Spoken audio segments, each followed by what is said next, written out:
ಓದದಿನ್ ಕನ್ನಡವೇ ಓದಿಸುತ್ತ ಜನರ ವೇದಾಮತಿ ಕೆಡಿಸಿರುವ ಸಾಧನೆಯ ಗುಡಿಗೆ ಮಣಿಯುವೆಯೋ ಸಾಧನೆಯ ಗುಡಿಗೆ ಮಣಿಯುವೆಯೋ ನಿಜವಲ್ಲರಿಸುವ ಶ್ರೀ ನಿಜ ಗುಣಿಯ ಗ್ರಂಥವರು ನಿಜವಾಗಿ ಬೇಡಿ ನಿಜದೊಳಗಿಸುವ ಸುಜನರಿಗೆ ನಿತ್ಯ ನಮಿಸುವೆನೋ ಸುಜನರಿಗೆ ನಿತ್ಯ ನಮಿಸುವೆನೋ ಬದ್ಧ ಜೀವರಿಗೆಲ್ಲ ಅದ್ವೈತ ಬೋಧಾಗಿ ಸುಂದರನಾಗಿ ಕೈಲಾಸಿ ಜಗಸಿದ್ದ ಸಿದ್ಧರುಡರಿಗೆ ನನ್ನನಂತೆ ಸಿದ್ಧರುಡರಿಗೆ ನನ್ನನಂತೆ ಬಾಳಬಲ ವೇದಾಂತಕ್ಕೆ ಸರಿ ಬಾಳ ಎಚ್ಚರಿಕೆ ಬಂಧನಕ ಬಾಳಬಹುದಲೆ ಪರೇ ಶಾಂತರೆಂಬುವನ್ನರಿಗಳು ಬಾಳ ಶಕ್ತಿಯ ಶಿವಗರ್ಜೆ ಬಾಳ ಕೇಳಿದ ಬಳಿಕ ಕೂಗವು ಬಾಳ ಕೇಳಲು ಬೇಕು ವೇದಾಂತೆಂಬ ಶಾಸ್ತ್ರವನ್ನು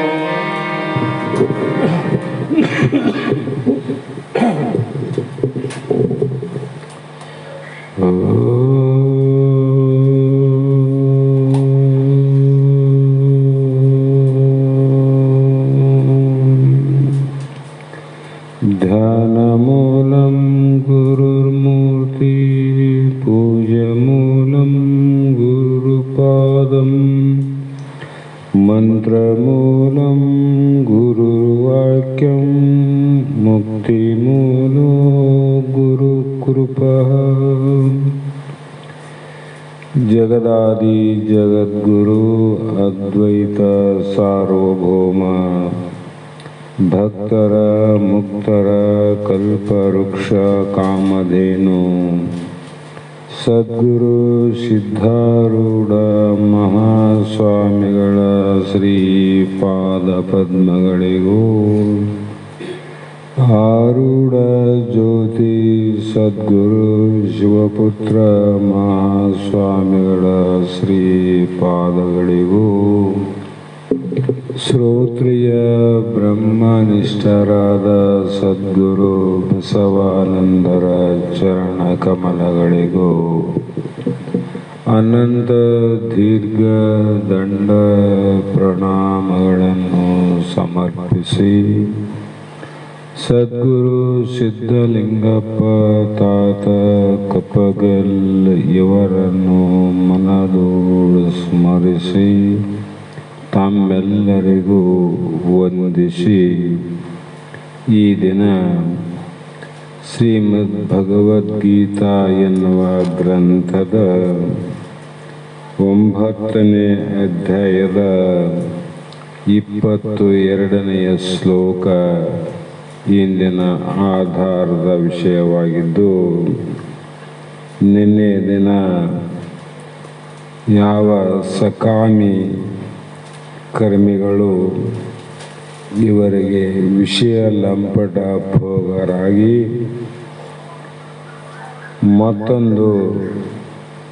ಮತ್ತೊಂದು ಹೆಚ್ಚಿನ ಭೋಗವನ್ನು ಪಡೆಯಬೇಕೇ ಅಂತ ಇಚ್ಛೆಯನ್ನು ಮಾಡುತ್ತಾರೆ. ಅದಕ್ಕಾಗಿ ಮೀಮಾಂಸಕರು ಬಹಳ ಪಂಡಿತರಾಗಿ ಅವರು ಅನಂತ ರೀತಿಯ ಬೋಧನೆಗಳನ್ನು ಉಪದೇಶಗಳನ್ನು ಮಾಡಿ ಶಿಷ್ಯರಿಗೆ ಬೋಧ ಮಾಡ್ತಾರೆ. ನೋಡು, ಮಾನವ ಜನ್ಮಕ್ಕೆ ಬಂದ ಮೇಲೆ ಮಾನವನ ಅನುಭವಿಸಬೇಕಾದ ಏನೇನು ಆಸೆ ಆಕಾಂಕ್ಷೆಗಳಿದ್ದವು ಅವೆಲ್ಲವನ್ನು ಪಡೆಯಲಿಕ್ಕೆ ಸಾಧ್ಯ ಇದೆ ಅಂತ ಸಕಾಮ ಕರ್ಮಗಳನ್ನು ಬೋಧನೆ ಮಾಡ್ತಾರೆ. ಅವುಗಳಿಂದ ಫಲ ಇಲ್ಲಂತಲ್ಲ, ಆ ಎಲ್ಲ ಫಲಗಳು ಹೇಗೆಂದರೆ ಗತಾಗತ ಅಂತ. ಗತ ಆಗತ್ತಂದರೆ ಪುಣ್ಯ ಮಾಡಿ ಅಲ್ಲಿಗೆ ಹೋಗೋದು, ಪುಣ್ಯ ತೀರಿದ ಮೇಲೆ ಇಲ್ಲಿಗೆ ಬರೋದು, ಮತ್ತೆ ಪುಣ್ಯವನ್ನು ಮಾಡೋದು, ಅಲ್ಲಿಗೆ ಹೋಗೋದು, ಮತ್ತೆ ಪುಣ್ಯ ತೀರಿದ ಮೇಲೆ ಮತ್ತೆ ಇಲ್ಲಿಗೆ ಬರುವುದು. ಆ ಕಾರಣ ಇಂಥ ಅನಿತ್ಯವಾದ ಕರ್ಮವನ್ನೇ ಮಾಡಿ ಅನಿತ್ಯ ಫಲಗಳ ಭೋಗವನ್ನೇ ಭೋಗಿಸಿ ತೃಪ್ತಿಯನ್ನು ಆನಂದವನ್ನು ಹೊಂದಬೇಕು ಅಂತ ಸಕಾಮರ ಮಾರ್ಗದ ವಿಷಯವನ್ನು ಅರ್ಜುನನಿಗೆ ಹೇಳಿ, ನಂತರ ಬಾಹ್ಯ ಜ್ಞಾನದಿಂದ ಬಾಹ್ಯದ ಸುಖವನ್ನೇ ಹೊಂದಬಹುದು ವಿನಃ ಬ್ರಹ್ಮಜ್ಞಾನದಿಂದ ಮಾತ್ರ ಅಂತರಂಗದ ಆನಂದವನ್ನು ಅನುಭವಿಸದು. ಹಾಗಾಗಿ ಬಾಹ್ಯ ಜ್ಞಾನವನ್ನು ನಾವು ತಿಳಿದರೆ ಬಾಹ್ಯದ ಆನಂದ ಆಗ್ತದೆ. ಸಾಮಾನ್ಯ ಒಂದು ಮಾವಿನ ಹಣ್ಣಿತ್ತು ಅಂದರೆ ಅದರ ಬಹಳ ಸ್ವಚ್ಛವಾಗಿ ತೊಳೆದು ಹೊರಗಡೆ ಅಷ್ಟೇ ನಾವು ನಾಲಿಗೆ ಇಟ್ಟಾಗ ಅದರ ತೊಗಟೆಯ ಆನಂದ ರುಚಿ ಆಗ್ತದೆ ವಿನ ಹಣ್ಣಿನ ರುಚಿ ಆಗೋದಿಲ್ಲ. ಹಣ್ಣಿನ ರುಚಿ ಯಾಕೆ ಆಗಲಿಲ್ಲ ಅಂದರೆ ಅದು ಬಾಹ್ಯದಲ್ಲಿ ಇಲ್ಲ, ಒಳಗಾದ. ಹೌದಿಲ್ಲ? ಅದರಂತೆ ಬ್ರಹ್ಮಜ್ಞಾನ ಒಳಗಿರೋದು, ವಿಷಯಗಳ ಜ್ಞಾನ ಆನಂದ ಹೊರಗಿರೋದು. ಹಾಗಾಗಿ ಪರಬ್ರಹ್ಮ ನಾನೇ ಅಂತ ತಿಳಿದು ನಿರ್ಯೋಗಕ್ಷೇಮಿಗಳು, ಆತ್ಮವಂತರು, ನಿಷ್ಕಾಮಪರರು, ಅಹಂಕಾರ ಮಮಕಾರ ಇಲ್ಲದವರು, ನಾನೇ ಪರಬ್ರಹ್ಮವೆಂದು, ನಾನೇ ಪರಮಾತ್ಮನೆಂದು ಶರಣಾಗತಿಯನ್ನು ಪಡೆದವರಾದ ಬ್ರಹ್ಮಜ್ಞಾನಿಗಳ ವಿಚಾರವನ್ನು ಬೋಧಿಸಲೆಂದು ಪ್ರಾರ್ಥಿಸಲು ಆವಾಗ ಅರ್ಜುನ ಮುಂದೆ ಹೇಳಲಿಕ್ಕೆ ಪ್ರಾರಂಭ ಮಾಡ್ತಾನೆ. ಇಂಥ ಬಾಹ್ಯದ ಗತಾಗತ ಹೋಗಿ ಬರತಕ್ಕಂಥ ಏನು ಫಲಗಳವ, ಹೋಗೋದಿರಬಾರ್ದು, ಬರೋದಿರಬಾರ್ದು, ಆನಂದ ಆಗೋದು ಇರಬಾರ್ದು. ನಾವೆಲ್ಲಿಗೆ ಹೋಗಿರಬಾರ್ದು, ಇಲ್ಲಿಂದ ಬಂದಿರಬಾರ್ದು, ಆನಂದ ಆಗಿರಬೇಕು. ಅಂಥದ್ದು ನನಗೆ ಪುನಃ ಪುನಃ ಹೇಳು ಅಂದಾಗ ಇಲ್ಲಿ ಮಹಾತ್ಮರು ವಿಚಾರವನ್ನು ಮಾಡಿ, ಅನನ್ಯ ಚಿಂತೆಯಂತ ಮಾಂ ಯೇ ಜನ ಪರ್ಯುಪಾಸತೆ ತೇಷಾಂ ನಿತ್ಯಾಭಿಯುಕ್ತನಾಂ ಯೋಗಕ್ಷೇಮಂ ವಹಾಮಿ ಅಂತ. ಯೋಗಕ್ಷೇಮ ವಹಾಮಿ ಅಂದರೆ ಯಾರು ನನ್ನಂದರೆ ಪರಮಾತ್ಮನನ್ನು, ಪರಬ್ರಹ್ಮನನ್ನು ತಾನೇ ಅಂತ ಭಾವಿಸಿ, ನಾನೇ ನೀನು, ನೀನೇ ನಾನು ಅಂತ ತಿಳಿದು ಅನನ್ಯ ಭಾವದಿಂದ ನಾನೇ ನೀನು, ನೀನೇ ನಾನು ಅಂತ ಅನನ್ಯ ಭಾವದಿಂದ ನನ್ನಲ್ಲೇ ಸ್ಥಿರಗೊಂಡು, ಅಂದರೆ ದೃಢ ಆಗುವುದಂದ್ರವರು. ನಮಗೆ ಸಮಯ ಬಂದಾಗ ದೇವ್ರಂತೀವಿ, ಕಷ್ಟ ಬಂದಾಗ ದೆವ್ವ ಅಂತೀವಿ. ಕಷ್ಟ ಬಂದಾಗನೂ ದೇವರೇ, ಸುಖ ಬಂದಾಗ ದೇವರೇ ಅಂತ ತಿಳ್ಕೊಂಡು ಅಲ್ಲಿ ಭಕ್ತ. ಇಲ್ಲಿ ಮುಕ್ತ, ಪರಮಾತ್ಮನೇ ನಾನು, ನಾನೇ ನೀನು ಅಂತ ತಿಳಿದವನು ಮುಕ್ತ, ಹಾಗೆ ತಿಳಿದವನು ಭಕ್ತ. ಭಕ್ತನಿಗೆ ಫಲಗಳೇ ಬೇರೆ, ಮುಕ್ತನಿಗೆ ಫಲವೇ ಬೇರೆ. ಈ ರೀತಿಯಾಗಿ ಯಾರು ನಿತ್ಯ ಯುಕ್ತರಾದವರ ಯೋಗಕ್ಷೇಮವನ್ನು ನಾವು ಹೇಳ್ತೀವಿ ಅಂಥವರ ಅದನ್ನೇ ಮಾಡ್ತಾ ಕೊಡ್ತಾರೆ. ಅದೇ ಚಿಂತನೆಯನ್ನು, ಅದೇ ಧ್ಯಾನವನ್ನು, ಅದೇ ಅಚಲ ಭಾವವನ್ನು, ಅಲ್ಲಿ ಪ್ರೇಮ, ಪರಮಾತ್ಮನಲ್ಲಿ ನಾನು ಪ್ರೇಮವನ್ನಿಟ್ಟರೆ ನನ್ನನ್ನು ನೋಡೋರು ಯಾರಪ್ಪ? ಅದಕ್ಕಾಗಿ ನಾವು ಪ್ರಪಂಚಿಕರು, ಸಂಸಾರಿಕರು ಇದನ್ನು ಮಾಡಬೇಕು ಅದನ್ನು ಮಾಡಬೇಕಂತೀವಲ್ಲ. ಇದು ಒಂದೇ ಮಾಡು, ಅದನ್ನು ನೀ ಏನು ಮಾಡೋದು ಬೇಡ ಅಂತಾನ ಕೃಷ್ಣ. ಮತ್ತು ಯಾರು ನೋಡ್ತಾರೆ ಅಂದರೆ ನಾನು ನೋಡ್ತೀನಂತ. ನಿನ್ನ ಯೋಗಕ್ಷೇಮವನ್ನು ನೋಡುವನು ನಾನೇ. ಹಾಗಾಗಿ ಸಗುಣ ರೂಪವಾಗಿಯೂ ನಿರ್ಗುಣ ರೂಪವಾಗಿಯೂ ಇದನ್ನು ಅರ್ಥವನ್ನು ಮಾಡಬಹುದು ಅಂದರು. ಸಗುಣ ರೂಪದಿಂದನೂ ನೀನೇ, ನಿರ್ಗುಣ ರೂಪದಿಂದನೂ ನೀನೇ. ಸರ್ವಾತ್ಮಕ ಉಪಾಸನೆಯ ವಿಧಿಗಳನ್ನು ಹಿಂದಿನ 4 ಶ್ಲೋಕದ ಪರ್ಯಂತ ಹೇಳ್ತಾ ಬಂದಾರ. ಅದನ್ನು ಇಲ್ಲಿ ಬಿಡಬಾರದು. ಯೋಗವೆಂದರೆ ಏನಪ್ಪ? ಯಾರು ಸಗುಣ ರೂಪನಾದ ನನ್ನನ್ನು ಅನನ್ಯ ಭಾವದಿಂದ ಚಿಂತನೆ ಮಾಡುವರೋ, ನಿತ್ಯವೂ ಸಗುಣೋಪಾಸನೆ ಮಾಡುವರು, ಅವರ ಯೋಗಕ್ಷೇಮವನ್ನು ನಾನು ವಹಿಸುತ್ತೇನೆ. ಇಲ್ಲಿ ಸಗುಣ ರೂಪವಾದ ಪರಮೇಶ್ವರನನ್ನು ಬಿಟ್ಟು ಬೇರೆ ಚಿಂತೆಯನ್ನು ಮಾಡದೇ ಇರುವವನು ಅಂತ ಅರ್ಥ ಮಾಡಬೇಕು. ಬೇರೆ ಏನು ಚಿಂತನೆ ಇಲ್ಲ, ಅದೇ ನೋಡಿ ಸಗುಣ ರೂಪದಿಂದ. ಸಗುಣದಿಂದ ಯಾರು ಪರಮಾತ್ಮ? ಸಗುಣದಿಂದ ಪರಮಾತ್ಮ ಯಾರು? ನಿರ್ಗುಣವಾದ ಪರಮಾತ್ಮ ಯಾರು? ಶಾಸ್ತ್ರ ಕೇಳಿವಿ. ಸಾಕ್ಷಾತ್ ಭರ್ಗೋ ನರಾಕೃತಿ. ಅವನ ಚಿಂತನೆಯನ್ನು ಮಾಡು ಅಂದರೆ ಆತನನ್ನು ನೋಡ್ತಾ ಕೂಡಬೇಡ. ಚಿಂತನೆ ಮಾಡು ಅಂದರೆ ಆತ ಹೇಳುವ ಉಪದೇಶದ ವಾಕ್ಯವನ್ನು ಶ್ರವಣ ಮಾಡು. ನಾ ಇದನ್ನು ಮಾಡ್ಕೆ ಅಂತ ಕುಂತ್ರೆ ಅಲ್ಲಿ ಮಾಡೋರು ಯಾರಂದರೆ ಅದನ್ನು ನಾ ಮಾಡ್ತೀನಿ ಅಂದರು. ಜಗತ್ತನ್ನೇ ಮಾಡೀನಿ, ಜಗತ್ತೆಲ್ಲ ಏನು ಮಾಡಲಾರ್ದವನ್ನು ಕೂಡ ನಾ ರಕ್ಷಣೆ ಮಾಡ್ತೀನಿ. ತೃಣಮಪಿನ ಚಲಿತಂತ 3 ದಿನದಿಂದ ಹೇಳ್ತೀವಲ್ಲ, ಅವೇನು ಭಗವಂತನ ಚಿಂತನೆ, ಭಗವಂತನ ಧ್ಯಾನ, ಭಗವಂತನ ಸ್ಮರಣೆ ಮಾಡೋದಿಲ್ಲ. ಆದರೂ ಕೂಡ ಅವೆಲ್ಲರ ರಕ್ಷಣೆಯನ್ನು ಯಾರು ಮಾಡಕತ್ತಾರೆ? ಈಗ ಭಗವಂತ ಮಾಡ್ತಾನೆ. ಅಂಥವರನ್ನ ನನ್ನ ಜವಾಬ್ದಾರಿ ಆದಂದೆ, ನಿನ್ನಂಥವನ್ನ ರಕ್ಷಣೆ ಮಾಡೋದು ನನ್ನ ಕರ್ತವ್ಯ ಆದಂತಾನೆ ಕೃಷ್ಣ. ಕರ್ತವ್ಯ ಅದ. ಅದಕ್ಕಾಗಿ ಯೋಗಕ್ಷೇಮವನ್ನು ವಹಿಸುತ್ತೇನೆ. ಯೋಗವೆಂದ್ರೆ ಏನಪ್ಪ? ಕ್ಷೇಮ ಅಂದರೆ ಏನು ಅಂದರೆ, ಯೋಗವೆಂದರೆ ಇಲ್ಲದ ಪದಾರ್ಥ ವಸ್ತುಗಳನ್ನು ಉಂಟು ಮಾಡುವುದು ಯೋಗ. ಏನಪ್ಪ ಯೋಗ? ಯೋಗದಿಂದ ಒಬ್ಬ ಮಗ ಹುಟ್ಟಿದ, ಒಬ್ಬ ಮಗ ಹುಟ್ಟಿಲ್ಲೋ ಅಂತ ಹೇಳ್ತೀವಲ್ಲ. ಮಗ ಇದ್ದಿಲ್ಲ, ಮಗನ ಪಡದೆ ಪಿತೃಯೋಗ ಪುತ್ರಯೋಗ ಅಂತಾರೆ. ಇಲ್ಲದನ್ನು ಉಂಟು ಮಾಡುವುದು ಯೋಗ. ಆ ಇಲ್ಲದನ್ನು ಉಂಟು ಮಾಡಿ ಉಂಟಾದದ್ದ ಪದಾರ್ಥವನ್ನು ರಕ್ಷಣೆ ಮಾಡುವುದು ಅದು ಕ್ಷೇಮ. ಅದಕ್ಕೆ ಯೋಗಕ್ಷೇಮ ಅಂತಾರೆ. 2 ಕೂಡಿ ಹೇಳ್ತಾರಿಲ್ಲ.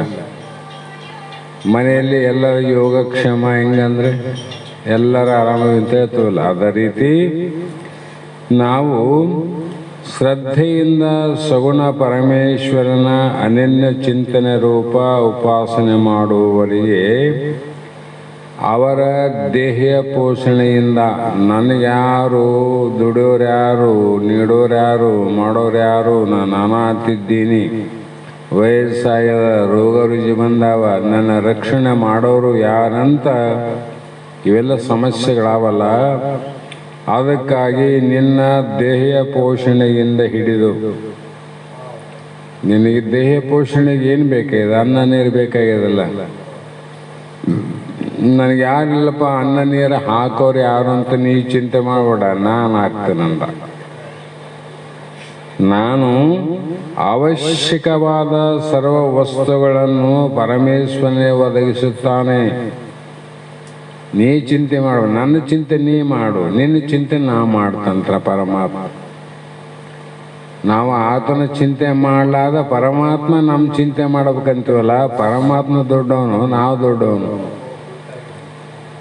ಒಂದು ವೇಳೆ ಅಂದಿವಂತ ತಿಳ್ಕೊ, ಯಾಕಪ್ಪ ನಿನ್ನ ಚಿಂತೆ ನಾ ಮಾಡಬೇಕು, ನನ್ನ ಚಿಂತೆನೆ ನೀ ಮಾಡು ಅಂದರೆ, ನಿನ್ನ ಒಂದು ದೇಹದ ರಕ್ಷಣೆ ಮಾಡಿಕೊಳ್ಳಲಿಕ್ಕೆ ಅಸಮರ್ಥನಾದ ನೀನು ಜಗತ್ತು ರಕ್ಷಣೆ ಮಾಡ್ತಕ್ಕಂಥ ತಾಕತ್ತು ನಿನ್ನಲ್ಲಾದೇನು? ಏನು ಇಲ್ಲದರೂ ಕೂಡ ನಾವು ಈ ರೀತಿ ವರ್ತನೆ ಮಾಡ್ತೀವಲ್ಲ, ಅದಕ್ಕೆ ಮಹಾತ್ಮರು ಅಜ್ಞಾನ ಅಂತ ಕರೀತಾರಿಲ್ಲ. ಸಾಮಾನ್ಯವಾಗಿ ಮನೆಯಲ್ಲಿ ದುಡಿಯುವಂಥ ಆಳಿಗೆ ಸಮಸ್ಯೆ ಬಂದಾಗ ನಾನು ಇದ್ದೀನಿ ನೋಡು ಅಂದರೆ ಎಷ್ಟೋ ಧೈರ್ಯ ಬರ್ತದೆ. ಇವನೇನು ದೇವರಲ್ಲ, ಯಾವಾಗ ಕೈ ಕೊಟ್ಟೋತನೋ ಗೊತ್ತಿಲ್ಲ. ಇಂಥವನ ಮಾತಿನ ಮೇಲೆ ಎಷ್ಟೋ ಧೈರ್ಯವನ್ನು ಮಾಡ್ತೀವಲ್ಲ. ಭಗವಂತ ತನ್ನ ವಾಣಿಯಿಂದ ಕೈ ಎತ್ತಿ ಹೇಳ್ತಾನೆ, ಏನು ಅಂದರೆ ಯೋಗಕ್ಷೇಮಂ ವಹಾಮಿ, ನಾನು ನುಡ್ಕೊಂತೀನಿ ಅಂದರೆ ಆತ ಪರಮಾತ್ಮನ ಮಾತಿನಲ್ಲಿ ವಿಶ್ವಾಸ ಇಲ್ಲ, ಮನುಷ್ಯರ ಮಾತಿನಲ್ಲಿ ವಿಶ್ವಾಸ. ಹಾಗಾಗಿ ಇಲ್ಲಿ ಏನಿರಬೇಕಂದ್ರೆ, ಮಗುವಿನ ಸರ್ವಭಾರವು ದೇಹ ಮೊದಲುಗೊಂಡು ಸರ್ವ ವಸ್ತುಗಳು ಅಂತ ಹೇಳಿರಲ್ಲ, ಅದಕ್ಕೆ ಉದಾಹರಣೆ ಹೇಳಿದ್ರು ಅವರು. ತಾಯಿ ಮಗುವಿನ ರಕ್ಷಣೆ ಹೇಗೆ ಮಾಡ್ತಾಳೆ ಅಂದರೆ, ಆತ ಹುಟ್ಟಿದ ಒಂದು ಕ್ಷಣದಿಂದ ಆ ಮಗುವಿನ ದೇಹ ರಕ್ಷಣೆಯ ಜೊತೆಗೆ ಆ ಮಗುವಿಗೆ ಯಾವ್ಯಾವ ಕಾಲದಲ್ಲಿ ಏನೇನು ಅವಶ್ಯಕತೆ ಅನ್ನೋದು ತಾಯಿಯೇ ತಂದು ಕೊಡ್ತಾಳೋ. ಮಗು ಹುಡುಕಾಡ್ತದೋ, ತಾಯಿ ಮಾಡ್ತಾಳೆ ಅಲ್ಲ. ಅಂದಾಗ ನಮ್ಮ ತಾಯಿ ತಂದೆ ಯಾರು ಅಂದರೆ, ಮೊನ್ನೆ ಹೇಳ್ಯಾರ ಪರಮಾತ್ಮ ಅಂತ, ಬಂಧು ನೀನು ಬಳಗ ನೀನು. ಹಾಗಾಗಿ ಆ ಮಗುವಿಗೆ ಯಾಕೆ ನನ್ನ ಯಾರು ನೋಡ್ತಾರೋ, ಯಾರು ರಕ್ಷಣೆ ಮಾಡ್ತಾರೋ, ನನಗೆ ಬೇಕಿದ್ದದ್ದು ಯಾರು ಕೊಡ್ತಾರೋ ಯಾರು ಕೊಡೋದಿಲ್ಲ ಅಂತ ಒಂದು ದಿನ ಚಿಂತೆ ಮಾಡಿಲ್ಲ. ಅದು ಈ ಲಾಲನೆ ಪೋಷಣೆ ಯೋಗಕ್ಷೇಮದ ಚಿಂತೆ ಮಾಡಲಿಲ್ಲ ಅದು ಮಗು. ಆದರೆ ತಾಯಿಯ ಚಿಂತನೆಯನ್ನು ಮಾಡ್ತದೆ. ಹೌದಾ ಇಲ್ಲ? ಒಂದು ಕ್ಷಣ ತಾಯಿ ಮರೆ ಆದರೆ ಓಡ್ತದ, ಹುಡುಕ್ತದ, ಅಳುತ್ತದ. ಯಾಕಂತ ಒಬ್ಬ ತಾಯಿ ಇದ್ರೆ ಎಲ್ಲ ನನಗೆ ದೊರೀತದಂತ ವಿಶ್ವಾಸ ಮಗುವಿಗೆ. ತಾಯಿಯ ಮೇಲೆ ಮಗುವಿಗೆ ವಿಶ್ವಾಸ ಅದಿಲ್ಲೋ, ಅದೇ ರೀತಿಯಾಗಿ ಇಲ್ಲಿ ಕೂಡ ಭಕ್ತನ ಇಲ್ಲಿ ಏನಿರ್ಬೇಕಂದ್ರೆ, ಭಗವಂತ ಭಾಷೆ ಕೊಟ್ಟನಂದ್ರೆ ಎಲ್ಲವೂ ಯೋಗಕ್ಷೇಮ ಅವಂದೇ ಅನ್ನುವಂಥ ವಿಶ್ವಾಸ ಇರಬೇಕು. ಮಗುವಿಗೆ ತಾಯಿಯ ಮೇಲೆ ಭರವಸೆ ಇದ್ದಂತೆ ಭಕ್ತನಾದವನಿಗೆ ಭಗವಂತನ ಮೇಲೆ ಭರವಸೆ ಇರಬೇಕಂತ, ವಿಶ್ವಾಸ ಇರಬೇಕು. ಹಾಗೆ ಶ್ರದ್ಧೆಯು ಮಾತ್ರ ದೃಢವಾಗಿರಬೇಕು. ಅದಕ್ಕೆ ಒಂದು ಸಲ ಪಾರ್ವತಿ ಪರಮಾತ್ಮನನ್ನು ಕುರಿತು ಭಾಳ ಸಲ ಹೇಳಿ, ಎಲ್ಲರ ಯೋಗಕ್ಷೇಮ ನಾನು ನೋಡ್ತೀನಿ ಅಂತ ಬರೇ ಹೇಳ್ಕ್ಯಾಂತ ಹೋತಾನ. ಇವನು ನೋಡಬಾರ್ದಾಕ ಅಂತ ಪರೀಕ್ಷೆ ಮಾಡೋಕ್ಕೋಸ್ಕರವಾಗಿ ತಮಗೆಲ್ಲ ಕತೆ ಗೊತ್ತಿದ್ದಂತೆ ಇರುವೆಯನ್ನು ಕರಡಿಯಲ್ಲಿ ಹಾಕಿಟ್ಟು ಎಲ್ಲ ಯೋಗಕ್ಷೇಮವನ್ನು ನೋಡಿ ಬರ್ತೀನಿ ಅಂತ ಭಗವಂತ ಹೋಗಿ ಬರೋದ್ರಾಗಾಗಿ ಈ ನಾಟಕ ಮಾಡಿದ್ಲಕ್ಕೆ. ಎಲ್ಲರ ಯೋಗಕ್ಷೇಮ, ಎಲ್ಲರ ಶರೀರದಿಂದ ಯಾವ್ಯಾವ ಜೀವಿಗಳಿಗೆ ಆ ದಿನ ಏನೇನು ಆಗಬೇಕು ಎಲ್ಲವೂ ಮಾಡಿ ಬಂದಿನಂದ. ಆವಾಗ ಬೈಲಿಗೆ ಬರ್ತದ ಪರಮಾತ್ಮದಂತ ಕರಡಿಯನ್ನು ತೆಗೆದು ನೋಡ್ತಾಳ, ಇರುವೆಯ ಬಾಯಿಯಲ್ಲಿ ಸಕ್ಕರೆ ಹರಳಿದ್ದು ಅಂತ. ಅದರಂತೆ ಇಲ್ಲಿ ಪಾರ್ವತಿಯ ಪರೀಕ್ಷೆಯ ವಿಚಾರ ಏನಲ್ಲ, ಇಲ್ಲಿ ಸತ್ಯ ಆದಂತ ನಾವು ಒಪ್ಪಬೇಕಂತ ಹೇಳ್ತಾರೆ ಅವರು. ಹಾಗಾಗಿ ಜಗತ್ತಿನಲ್ಲಿರುವ ಸರ್ವ ಪ್ರಾಣಿಗಳ ಯೋಗಕ್ಷೇಮವನ್ನು ನೀನೇ ವಹಿಸಿದ್ದೆಲ್ಲ. ಹೀಗಿರುವಾಗ ನೀನು ಕೇವಲ ಭಕ್ತರ ಯೋಗಕ್ಷೇಮವನ್ನು ನಾನು ವಹಿಸುತ್ತೇನಂತ ಇಲ್ಲಿ ಹೇಳ್ತಲ್ಲ, ಇದರಲ್ಲಿ ಏನು ತಾತ್ಪರ್ಯ ಅದಂತ ಕೇಳ್ತಾರೆ. ನನ್ನ ಯಾರ ಭಕ್ತ ಇರಲಿ, ಬೇರೆಯವರಲ್ಲಿ, ನನ್ನ ಚಿಂತನೆ ಮಾಡೋರಲ್ಲಿ, ಮಾಡದೇ ಇರುವವರಲ್ಲಿ, ಎಲ್ಲರಂದಾಗ ಎಲ್ಲರ ಯೋಗಕ್ಷೇಮವನ್ನು ನೋಡ್ಬೇಕಲ್ಲ. ಆದರೆ ಇಲ್ಲಿ ಹೇಳ್ತಿದ್ದಿ ಜನ ಅಂದರು ಏನು?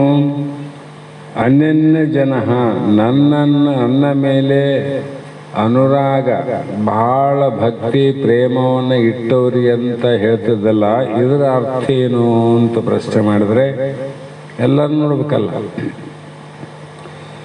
ಜಗತ್ತಿನಲ್ಲಿರುವ ಸರ್ವ ಪ್ರಾಣಿಗಳ ಯೋಗಕ್ಷೇಮವನ್ನು ನಾನೇ ವಹಿಸುತ್ತೇನೆ ಎಂಬುದು ಸುಳ್ಳಲ್ಲ, ಇದು ನಿಜವಾದ ಮಾತು. ತಿಳ್ಕೊ. ಭಕ್ತರಲ್ಲದವರ ಎಲ್ಲರ ಯೋಗಕ್ಷೇಮವು ನನ್ನದೇ. ಆದರೆ ಭಕ್ತರು ಅಲ್ಲದವರ ಪ್ರಯತ್ನ ಮಾಡಿಸಿ ಅವರ ಯೋಗಕ್ಷೇಮವನ್ನು ಮಾಡ್ತಾರೆ. ಅವರು ಸ್ವಲ್ಪ ಪ್ರಯತ್ನ ಮಾಡಬೇಕು ನನ್ನ ಸಲುವಾಗಿ. ಆದರೆ ಭಕ್ತ ಅವನು ಪ್ರಯತ್ನ ಮಾಡದೇ ಇದ್ದರೂ ಕೂಡ ಅವನ ಯೋಗಕ್ಷೇಮವನ್ನು ನಾವು ಮಾಡ್ತೀವಿ. ಇಷ್ಟೇ ವ್ಯತ್ಯಾಸ. ಅವ್ರು ನೋಡಂಗಿಲ್ಲ ಅಂತಲ್ಲ, ಸ್ವಲ್ಪ ಪ್ರಯತ್ನ ಮಾಡಬೇಕು. ಭಗವಂತ ಎಲ್ಲ ಕಡೆ ಎಲ್ಲರ ಯೋಗಕ್ಷೇಮ ಅವನೇ ನೋಡೋಣ ಅಂತ ಒಬ್ಬ ಭಕ್ತ ಏನು ಮಾಡಿದ, ನೋಡೋಣ ಇವತ್ತ ನನಗೆ ಭಗವಂತ ನನಗೆ ತಿನ್ನಲಿಕ್ಕೆ ಏನು ಕೊಡ್ತಾನ ಏನು ಕೊಡೋಂಗಿಲ್ಲ ಅಂತ ಬಿಸಿಲುಗಾಲದಲ್ಲಿ ಮರದ ನೆಳಿ ಕುಂತ ಪರೀಕ್ಷೆ ಮಾಡೇ ಬಿಡವಂತ. ಭಾಳ ಹೊತ್ತಾಗಿತ್ತು, ಹಸಿವಾಗಿತ್ತು. ಇನ್ನೇನಪ್ಪ ಭಗವಂತನ ಮಾತು ಸುಳ್ಳಾಯಿತು ಅಂತ ಅನ್ನೋದ್ರೊಳಗಾಗಿ ಎಲ್ಲೋ ಊರೊಳಗೆ ಹುಡುಗರು ತಿನ್ನುವಂಥ ಒಂದು ರೊಟ್ಟಿಯನ್ನು ಒಂದು ಕಾಗೆ ತಗೊಂಡು ಬರ್ತಿತ್ತು. ರೊಟ್ಟಿ ಬಾಯಿ ಇಟ್ಕೊಂಡು ಅವನು ಎಲ್ಲಿ ಅಲ್ಲೇ ಬರೋ ಸಮಯದೊಳಗೆ ಬಾಯಿಯಿಂದ ಕೆಳಗೆ ಬಿತ್ತ ರೊಟ್ಟಿ ಬಿತ್ತು. ಅವಾಗ ಅನ್ಕಂಡ ಭಗವಂತನ ಮಾತು ಸತ್ಯ, ಅವನು ರಕ್ಷಣೆ ಮಾಡ್ತಾನೆ, ಎಲ್ಲಿದ್ರೂ ಮಾಡ್ತಾನಂತ ಕಾಯಮಾಯ್ತಂದ. ಖುಷಿಯಿಂದ ರೊಟ್ಟಿ ತಗೊಳಕ್ಕೆ ಹೋದ.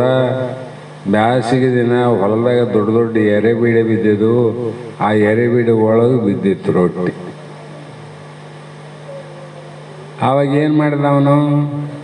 ಆ ಎರೆಬೀಡಿಯನ್ನು ಓಳು ಮಾಡಿ ಮಣ್ಣು ತೋಡಿ ಮಣ್ಣೆಲ್ಲ ತೆಗೆದು ಎಲ್ಲ ಪ್ರಯತ್ನ ಮಾಡಿದಾಗ ರೊಟ್ಟಿ ಸಿಕ್ತು, ಇಲ್ಲ ಅಂತಲ್ಲ.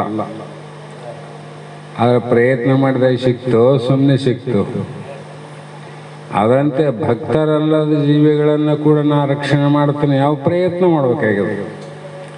ನೀನು ನಿನ್ನ ರಕ್ಷಣೆಗಾಗಿ ಪೋಷಣೆಗಾಗಿ ನೀನೇನು ಮಾಡದೆ ಬೇಡ, ನಾನೇ ವಹಿಸಿಕೊಳ್ಳುತ್ತೇನೆ ಅಂದ್ರೆ ನೇರವಾಗಿ ತುತ್ತನ್ನು ತಂದು ಬಾಯಲ್ಲಿ ಹಾಕಿದಂಗಿದ್ದು. ಬಿಸಿ ರೊಟ್ಟಿ ಮಾಡಿ ಬಾಯಲ್ಲಿ ಇಟ್ಟಂಗ ರೊಟ್ಟಿ ಎರೆಬೀಡಿಯಲ್ಲಿ ಇದ್ದದ್ದು ಗುದ್ದಿ ತೆಗೆದಂಗ. ಭಕ್ತನಿಗೆ ಎಷ್ಟು ಸರಳ ಅದ, ಭಕ್ತರಲ್ಲದವರಿಗೆ ಅಷ್ಟು ಕಷ್ಟ ಆದಂತ ಅರ್ಥ ಮಾಡಬೇಕು. ಹಾಗಾಗಿ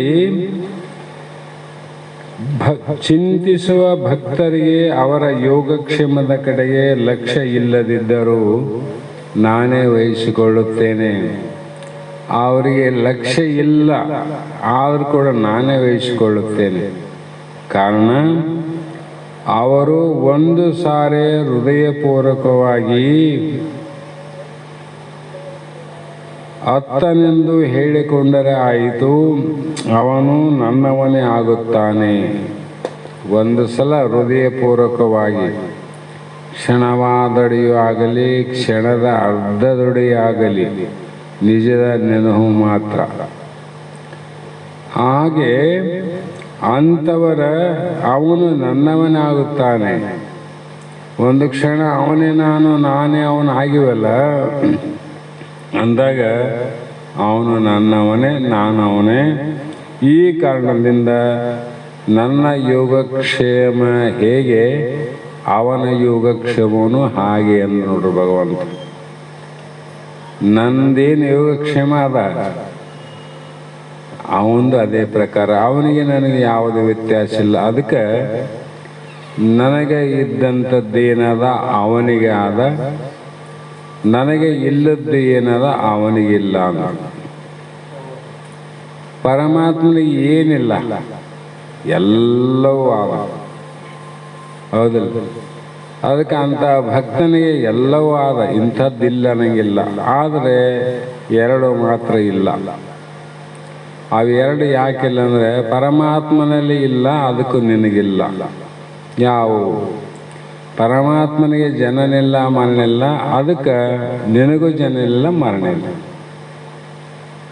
ಹೌದಿಲ್ಲ? ಅರ್ಥ ಆಯ್ತಾ? ನನಗೇನದ ಇದೆಲ್ಲ ನಿನಗದ, ನನಗೇನಿಲ್ಲ ನಿನಗಿಲ್ಲ. ಪರಮಾತ್ಮಗೇನಿಲ್ಲ, ಜನನ ಮರಣಿಲ್ಲಲ್ಲ, ಅವನಿಗೆ ಆನಂದ ಪೂರ್ಣ ಆದಿಲ್ಲ. ನಿನಗೂ ಆನಂದ ಪೂರ್ಣ ಅದ, ನನಗೆ ಜನನ ಮರಣ ಇಲ್ಲ, ಅದಕ್ಕೆ ನಿನಗೂ ಜನನ ಮರಣ ಇಲ್ಲ. ಅವು ಬರಲಾರ್ದಂಗೆ ನಿನ್ನ ಯೋಗಕ್ಷೇಮವನ್ನು ನೋಡಿಕೊಳ್ಳುವುದು ನನ್ನ ಜವಾಬ್ದಾರಿ ಅಂದ ನೋಡ್ರಿ. ಹೀಗೆ ಅನನ್ಯ ಚಿಂತನ ಅಂದ್ರೆ ಆ ರೀತಿ ಹೋಗ್ಬೇಕಲ್ಲ.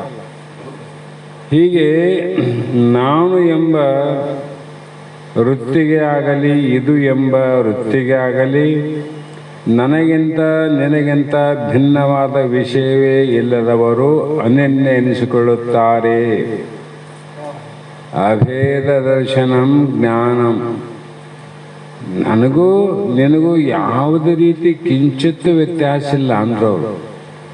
ಹಾಗಾಗಿ ನಿರಂತರ ಅದ್ವೈತ ದರ್ಶನ ನಿಷ್ಠರಾಗಿರುವ ಜ್ಞಾನಿಗಳು ನಿರ್ವಿಶೇಷವಾದ ನಿತ್ಯ ಆನಂದೈಕ್ಯ ಏಕರಸವಾದ ಪರಬ್ರಹ್ಮವಾದ ನನ್ನನ್ನೇ ಚಿಂತನೆ ಮಾಡ್ತಾರೆ. ಅವರು ಬೇರೆನ ಯಾಕೆ ಚಿಂತೆ ಮಾಡ್ತಾರೆ? ಒಳಗೆ ಹೊರಗೆ ಅನನ್ಯ ಅಂದ್ರೇನು? ಒಳಗ ಮತ್ತು ಹೊರಗ. ಅನ್ಯ ಅನ್ಯ ಅಂದರೆ ನನ್ನನ್ನು ಬಿಟ್ಟು ಬೇರೆ ವಿಷಯ ತೋರದೆ. ಅನ್ಯ ಎಂಬ ಶಬ್ದಕ್ಕೆ ಅರ್ಥ ಏನು? ಅನ್ಯ ಅಂದ್ರೆ ಬೇರೆ.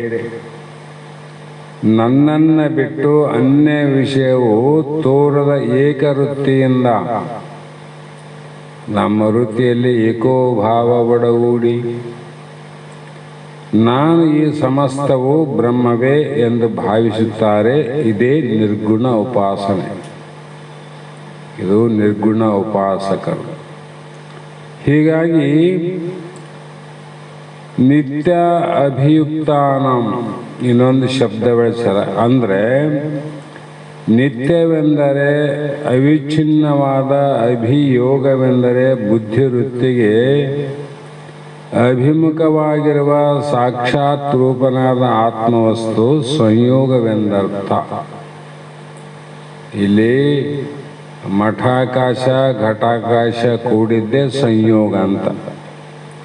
ಮಠ ಘಟ ಕೂಡಂಗಿಲ್ಲ. ಮಠದೊಳಗೆ ಆಕಾಶ, ಘಟದಾಗ ಆಕಾಶ ಕೂಡ್ತದ.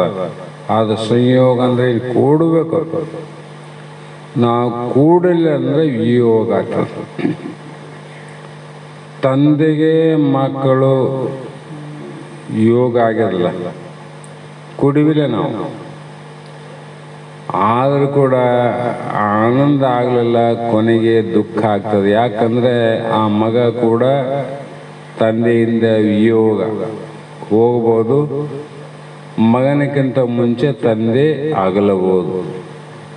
ಸದಾಕಾಲ ಕೂಡಿರಕ್ಕೆ ಬರ್ತದೆ ಇದು.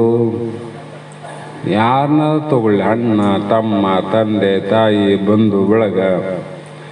ಅಂದರೆ ಈ ವಿಯೋಗ ಆಗದೆ ಕೂಡಿದ ಮೇಲೆ ಅದು ಮತ್ತೆ ಬೇರೆ ಆಗದೆ ಇರತಕ್ಕಂಥ ವಸ್ತು ಯಾವುದಾದಂದರೆ ಅದು ಆತ್ಮ ಅಂತ. ಆತ್ಮ ನಾಶ ಆದನದಕ್ಕೆ ಇಲ್ಲಲ್ಲ. ಅಂದರೆ ಆತ್ಮಶಿವನ ಸಂಯೋಗ ಅಂದರು. ನೀನು ಕೂಡು, ಎಂಥವರನ್ನು ಕೂಡು ಅಂದರೆ ಒಂದು ಸಲ ಕೂಡಿದ ಮೇಲೆ ಮತ್ತೆ ನಿನ್ನ ಅಗಲಿರಬಾರದು ಅಂಥವರ ಕೂಡು ಅಂದರು. ಸಂಘ ಯಾರು ನಮ್ಮ ಶಂಕರಾಚಾರ್ಯರು ಸತ್ಸಂಗತ್ವ ನಿಸ್ಸಂಗತ್ವ ಹೇಳಿರಲ್ಲ. ನಾವು ಸತ್ಯ ಸಂಘವನ್ನು ಮಾಡಿದ ಮೇಲೆ ಆ ಸಂಘದಲ್ಲಿ ಮತ್ತೆ ಎಂದೂ ಕಡಿಗೆ ಆಗಬಾರ್ದು, ಅಗಲಬಾರ್ದು. ಅಂಥ ವಸ್ತು ಯಾವುದಾದ? ಆತ್ಮನ, ಪರಮಾತ್ಮಂದು ಸತ್ಯ. ಉಳಿದಿವೆಲ್ಲವೂ ಲೋಕಗಳು ಕೂಡ ನಾಶ, ಲೋಕಗಳಿಗೆ ಪುನರಾವೃತ್ತಿ, ದೋಷ, ಲೋಕ ಗತಾಗತ ಅಂತ ಇಷ್ಟೆಲ್ಲ ಹೇಳಿದ ಮೇಲೆ ಇವ್ಯಾವು ಇಲ್ಲದೆ ಯಾವಾಗಲೂ ಇರ್ತಕ್ಕಂಥ ವಸ್ತು ಯಾವಾಗ ಆತ್ಮಲ ಮಾಡಿದರೆ ಕಳಕ ಒಂದ್ಸಲ ಕೂಡಿದ ಮೇಲೆ ಅಗಲಲಾರ್ದವ್ರ ಸಂಘ ಮಾಡೋ ಅಂದ್ರೆ ಅವರು. ನಾವು ಭಾಳ ಮಂದಿ ಕೂಡಿವಿ, ಆಗಲಿ ಹೋಗ್ತೀವಿ. ಗುರು ಶಿಷ್ಯರು ಕೂಡ ಹೋದಾಗ ಇದು ಸಂಘ. ಆದರೆ ಇದು ಕೂಡ ಒಂದಿಲ್ಲ ಒಂದಿನ ಅಗಲಲೇಬೇಕು. ಗುರುಗಳನ್ನು ಬಿಟ್ಟು ನಾವು ಅಗಲಿವಿಲ್ಲ. ಈಗ ಬಸವಾನಂದರನ್ನು ಬಿಟ್ಟು ಅಗಲಿ ಹೋದ್ವಿ, ಆದರೆ ಅವರ ಬೋಧ ಮಾತ್ರ ಏನಾಯ್ತು? ಅಗಲಾರ್ದು ನೋಡ್ರಿ. ಅವರು ಅಗಲಲಾರದಂಥ ಸಂಘ. ಹಾಗಾಗಿ ಅದು ಆತ್ಮ ವಸ್ತು ಸಂಯೋಗವೆಂದರ್ಥ. ಇವರೇ ನಿತ್ಯಾಭಿಯುಕ್ತರು, ಇವರು ನಿರಂತರ ಸಮಹಿತೆ ಚಿತ್ತವುಳ್ಳವರು. ಇಂಥ ಬ್ರಹ್ಮಜ್ಞಾನಿಗಳ ಯೋಗಕ್ಷೇಮವನ್ನು ನಾನು ವಹಿಸುತ್ತೇನೆಂದರು. ಎಲ್ಲರದಲ್ಲ ಇಷ್ಟೇ ಸಾಕು. ನಮ್ಮ ಮನೆ ಕುಂದ್ರ ಮಂದಿ ನಾವು ಇಷ್ಟೇ ಸಾಕಪ್ಪ, ಇನ್ನು ಇಷ್ಟು ವರ್ಷ ನಾವು ಇದ್ರಾಗ ಬಂದೀವಿ ಅಂದರೆ ಸಾಕಂತ ಮನೆಗೆ ನಾವು ಗಿಡದ ಬುಡಕ ರೊಟ್ಟಿ ಬೇಕಂತ ಕುಂತವಣೆ ಬರತ್ತಿತ್ತು.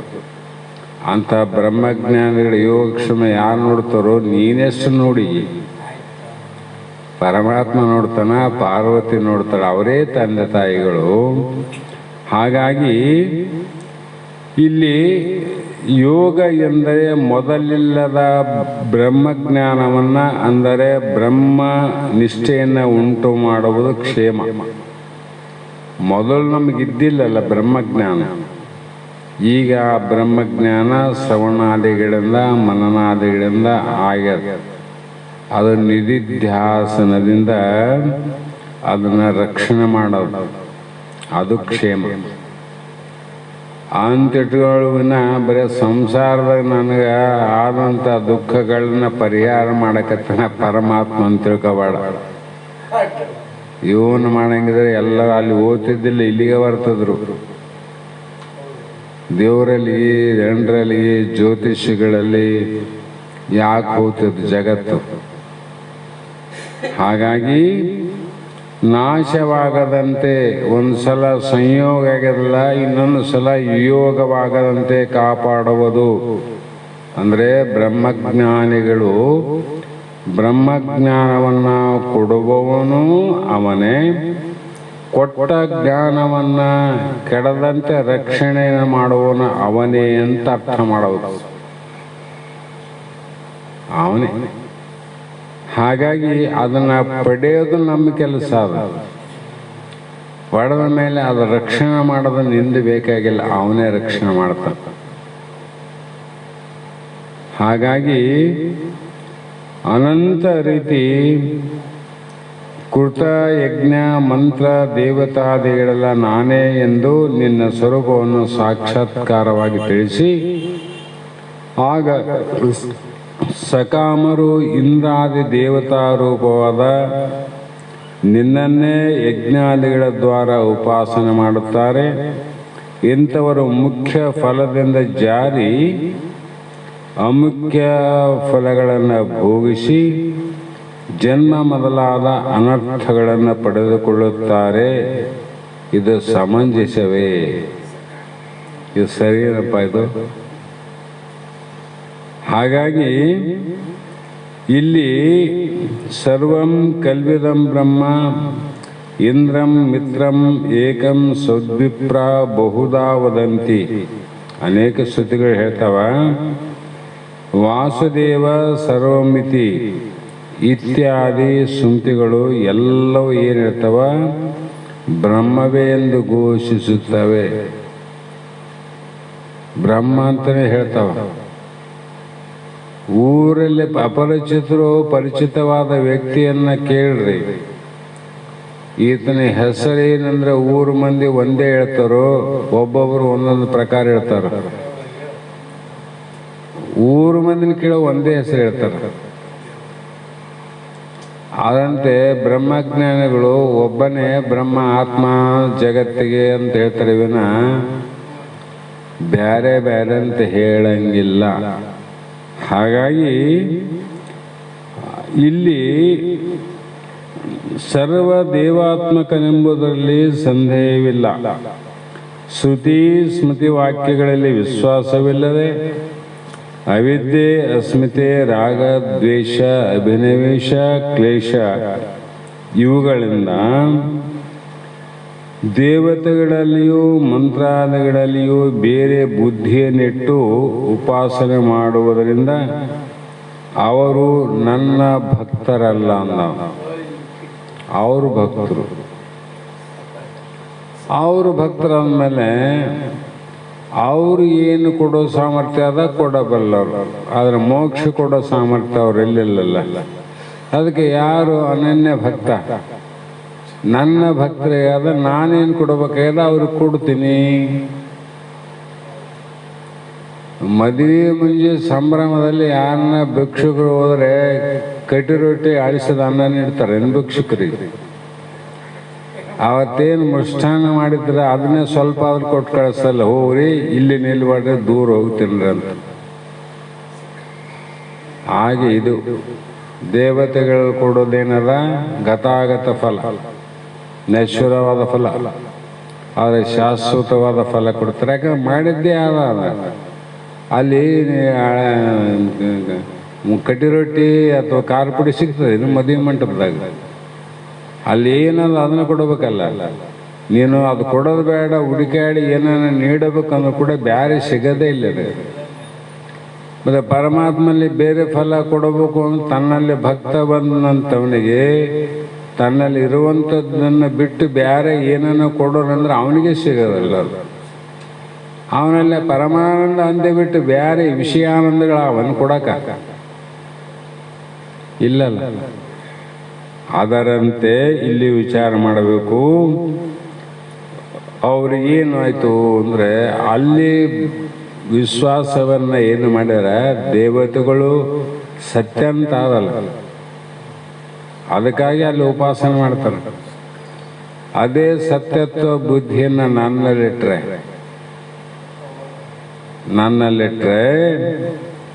ನನಗೆ ಬೇಕಾದ ನನ್ನಲ್ಲಿ ಇದ್ದದ್ದನ್ನು ಅವ್ರಿಗೆ ಕೊಡ್ತೀವಿ. ಇಲ್ಲದನ್ನು ಕೊಡಂಗಿಲ್ಲ ಅಂತ ಹೇಳಿದ್ನಲ್ಲ ಮೊದಲೇ. ಇಲ್ಲದನ್ನು ಹೆಂಗೆ ಕೊಡಕ್ಕೆ ಬರ್ತದೆ? ಇದ್ದದ್ದು ಕೊಡಬೇಕಲ್ಲ. ಹಾಗಾಗಿ ಮುಂದೆ ಶ್ಲೋಕದಲ್ಲಿ ಯಾಂತಿ ದೇವವ್ರತ ದೇವಾನ್ ಪಿತೃನ್ಯಾಂತಿ ಪಿತೃವ್ರತ ಭೂತಾನ್ ಯಾಂತಿ ಭೂತೇಜ್ಯ ಯಾಂತಿ ಮಧ್ಯಾಜಿನೋ ಅಪಿ ಅಂತ ಮಾಂ ಅಂದರೆ ದೇವವ್ರತ ದೇವತೆಗಳನ್ನು ಕುರಿತು ವ್ರತವನ್ನು ಮಾಡುವರು, ದೇವತೆಗಳನ್ನು ಆರಾಧಿಸುವವರು ಏನು ಪಡಿತಾರಂದರೆ ದೇವತೆಗಳನ್ನು ಯಾಂತಿ ಅಂದರೆ ದೇವತೆಗಳಲ್ಲಿ ಇರುವುದನ್ನೇ ಪಡೆಯುವರು ವಿನ ನನ್ನಲ್ಲಿ ಇದ್ದುದನ್ನು ಅವರಲ್ಲಿ ಪಡೀಲಿಕ್ಕೆ ಸಾಧ್ಯ ಇಲ್ಲ. ಹೌದಲ್ಲ? ಆ ಒಂದು ವಿಚಾರವನ್ನಿಟ್ಟುಕೊಂಡು ಎಲೆ ಅರ್ಜುನ, ಅನ್ಯ ದೇವತಾ ಭಕ್ತರು ಬಹಳ ಶ್ರದ್ಧಾಯುಕ್ತರಾಗಿ ಪೂಜಿಸುತ್ತಾರೆ ಇಲ್ಲಂತಲ್ಲ, ಅವರು ಕೂಡ ನನ್ನನ್ನೇ ವಿಧಿಪೂರ್ವಕವಾಗಿ ಪೂಜಿಸುತ್ತಾರೆ. ಅವರೇ ಯಾರು ದೇವತೆಗಳನ್ನು ಪೂಜೆ ಮಾಡಿ ಫಲಗಳನ್ನು ಪಡೆದು ಬಂದಾರಲ್ಲ ಅವರೇ ಮತ್ತೆ ನನ್ನನ್ನು ಭಜಿಸಬೇಕು, ನನ್ನ ಪೂಜಿಸಬೇಕು. ಯಾಕಂದ್ರೆ ಒಬ್ಬರು ಕೊಟ್ಟದ್ದು ಕಡಿಮೆ ಬಿತ್ತಂದ್ರೆ ಇನ್ನೊಬ್ಬ ಸಾಹುಕಾರನಲ್ಲಿ ಹೋದ್ರಿಲ್ಲ ಸಾಲ ಮಾಡಕ್ಕೆ ಹೋಗ್ರಿ. ಯಾಕೆ ಅವರು ಕೊಟ್ಟದ್ದೇ ಹೆಚ್ಚಾಗಿದೆ, ಇನ್ನೊಬ್ಬನ ಯಾಕೆ ಬಿಡ್ತಾರೆ ನೀವು? ಅದರಂತೆ ದೇವತೆಗಳ ಭಜಿಸಿ ಪಡೆದಂಥ ಫಲಗಳು ಅನಿತ್ಯವಾವ, ಆನಂದದಾಯಕ ಅಲ್ಲ, ಮತ್ತೆ ದುಃಖ ಆಗ್ತದೆ. ಹಾಗಾಗಿ ಮತ್ತೆ ಸುಖಕ್ಕಾಗಿ ಇನ್ನೊಬ್ಬರನ್ನ ಭಜಿಸಬೇಕಲ್ಲ. ಎಲ್ಲಮ್ಮನ ಕೇಳಬೇಕು, ಹೋಗಿ ಬಡವನ ಕೇಳ್ತೋ ಶ್ರೀಮಂತನ ಕೇಳ್ತೋ? ಆದ್ರಂಗ ಇಲ್ಲಿ ಯಾರನ್ನ ಕೇಳ್ತಾನ? ಆವಾಗ ಭಕ್ತ ಪರಮಾತ್ಮನ ಕೇಳ್ತಾನ. ಅವನೇ ದೊಡ್ಡವನಲ್ಲ, ದೇವತೆಗಳೇ ಒಡೆಯ. ಹಾಗಾಗಿ ಈ ದೇವತೆಯೇ ಪರದೇವತಾ, ಈ ದೇವತೆಯ ಆರಾಧನೆಯಿಂದ ನಾನು ನನ್ನ ಇಷ್ಟಾರ್ಥವನ್ನು ಖಂಡಿತವಾಗಿ ಪಡೆದುಕೊಳ್ಳುತ್ತೇನೆ ಎಂಬ ಆಸ್ತಿಕ ಬುದ್ಧಿ ಇಂಥವರು ತಮಗಿಂತ ಭಿನ್ನವೆಂದು ತಿಳಿದಿರುವ ಇಂದ್ರಾದಿ ದೇವತೆಗಳ ಭಕ್ತರಾಗಿ ಅವರ ಆರಾಧನೆಯನ್ನು ಭಕ್ತಿಯುಕ್ತಿಯಿಂದ ಮಾಡುತ್ತಾರೆ. ಅವರ ಆರಾಧನೆ ಮಾಡೋರು ಭಕ್ತಿಯಿಂದನೂ ಮಾಡವರ, ಯುಕ್ತಿಯಿಂದನೂ ಮಾಡವರ. ಜಗತ್ತಿನಲ್ಲಿ ಭಕ್ತರು ನಾನಾ ನಮ್ಮವ್ರು ಯಾರಂತ. ಭಕ್ತಿಯಿಂದ ಮಾಡೋರ್ನಾರ, ಯುಕ್ತಿಯಿಂದ ಮಾಡೋರಾರ.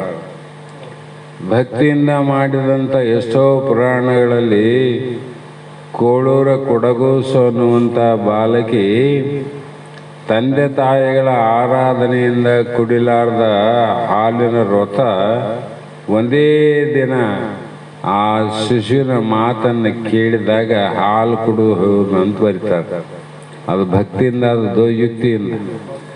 ಭಕ್ತಿ ಇನ್ನೊಬ್ಬರು ಯುಕ್ತಿಯ ಭಕ್ತಿ ಮಾಡೋರು ಇದ್ರಂತ. ಒಂದೂರಾಗ ಒಬ್ಬನಿದ್ದ, ಒಬ್ಬ ಮುದಿಯಕಂತ ಬರ್ತಾರೆ, ಸುಮ್ಮನೆ ಆಶೆ. ಆಕೆ ಭಕ್ತಿಯನ್ನು ಇಟ್ಲು. ಯಾರಲ್ಲಿ? ಹನುಮ ದೇವರಲ್ಲಿ ಬಹಳ ಅನನ್ಯ ಭಕ್ತಿ ಇಟ್ಲು ಅಂತ ನೋಡ್ರಿ. ಭಕ್ತಿ ಇಟ್ಟು ಭಕ್ತಿಯಿಂದ ಏನು ಬೇಡಿಕೊಂಡ್ಲು ಅಂದರೆ, ನನಗೆ ಮಗನಿಗೆ ಮಗ ಹುಟ್ಟಿದ್ರೆ ಬಂಗಾರದ ಕುಲಾಯಿ ಹೊಲಸು ನಿನಗ ಅಂತ ಬೇಡಿಕೊಳ್ಳಂತ.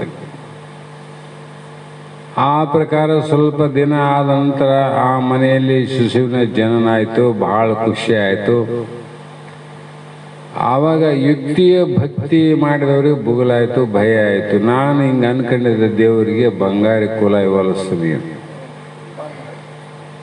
ಆವಾಗ ವಿಚಾರ ಮಾಡಿದ್ದು, ಈ ಭಕ್ತಿ ಕೆಟ್ಟಿರಬಾರ್ದು, ಆತನ ಮಾತು ಮುಟ್ಟಿಸಿರ್ಬೇಕು, ನನಗೆ ಉದ್ಧಾರ ಆಗಿರ್ಬೇಕು ಅಂತ ತಿಳ್ಕೊಂಡು ಆ ಮೊಮ್ಮಗನಿಗೆ ಎಲ್ಲರ ಹೆಸರು ಏನಿಡಮು ಅಂದರೆ ಬಂಗಾರ ಅಂತ ಹೆಸರಿಡೋದು. ಬಂಗಾರ ಅಂತ ಇಡೋದು ಹೆಸರಿಟ್ಟರು.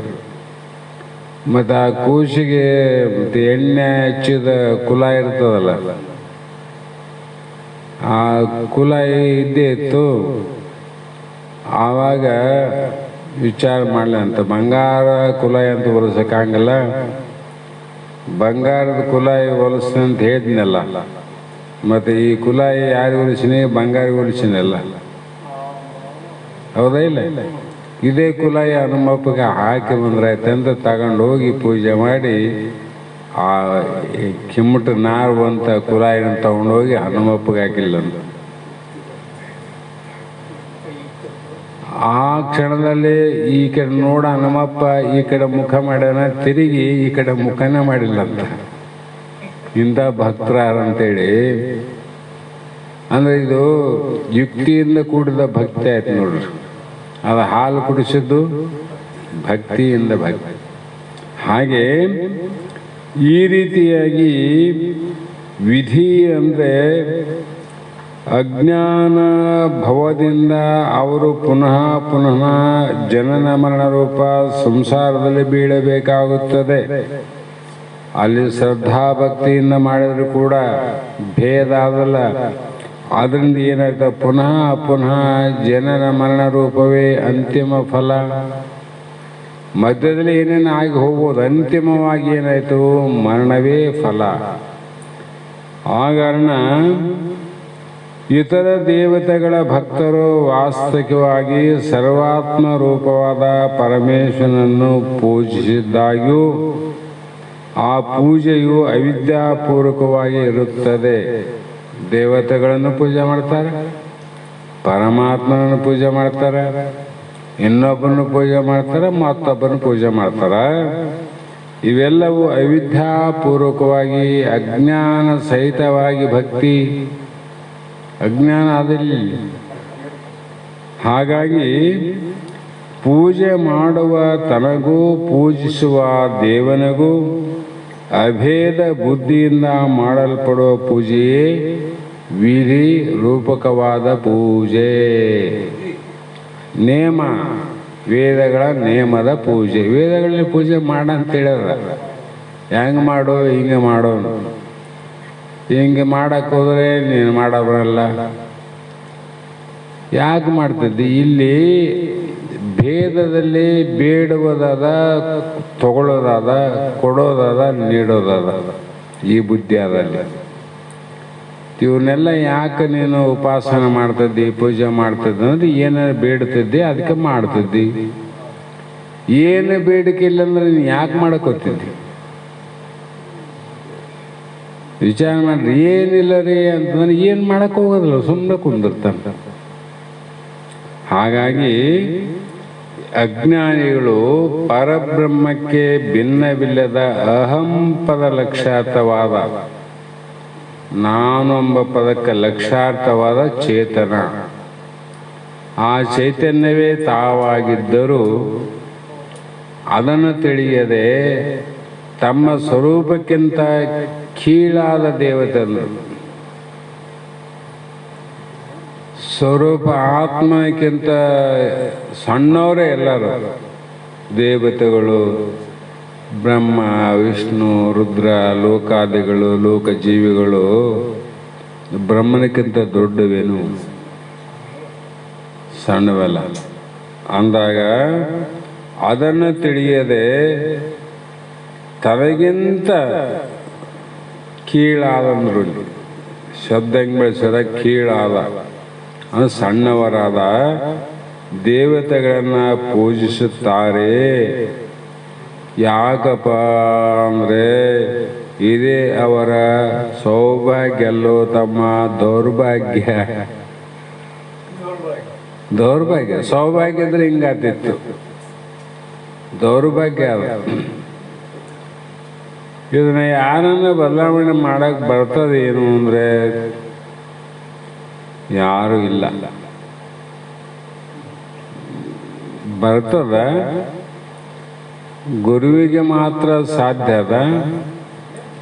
ಅದನ್ನ ಅರಿತರೆ ಮಾತ್ರ ಬರ್ತದ, ಅರಿಲಿಲ್ಲ ಅಂದ್ರೆ ಇದು ಬರೋದಿಲ್ಲ. ಮತ್ತೆ ದೌರ್ಭಾಗ್ಯನೇ.